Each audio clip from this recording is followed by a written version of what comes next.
Tere sõbrad! 3 valet, mida võite oma arstilt kuulda. Vale number 1. Küllastunud või loomsed rasvad põhjustavad südamehaigusi. Ei ja veel kord ei. Viimaste aastate uuringud näitavad väga vähe või üldse mitte mingit seost tervislike küllastunud rasvade. Neid leidub rasvases lihas, seapekis, piimatoodetes nagu juust, hapukoor või ja südamehaiguste riski vahel. Vale number 2.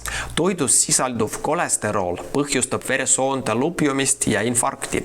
Teadaolevalt saab inimene umbes 20% kolesteroolist toiduga. Ülejäänud toodab organism ise.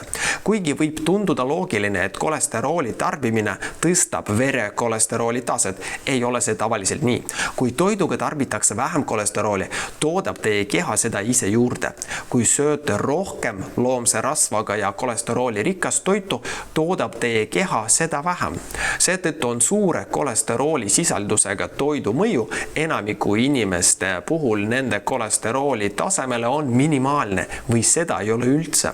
Uuringud on näidanud, et toiduga saadav kolesterool ei ole seotud suurenenud südame-veresoonkonna haiguste riskiga. Vale number 3. Aju vajab süsivesikuid. Aju vajab alati natuke glukoosi. Teadlased on aga näidanud, et mõnedel inimestel, kes järgivad ranget ketogeenset dieeti, see tähendab ilma süsivesikute ja suhkruteta dieeti, saab peaaju maksa poolt rasvast toodetud ketokehi kasutada nii palju, et katab nendega 70% oma energiavajadustest. Ülejäänud aju energiavajaduse rahuldamiseks suudab teie maks toota vajalikku glukoosi protsessi kaudu, mida nimetatakse glukoneogeneesiks, sõna otseses mõttes uue glukoosi valmistamine.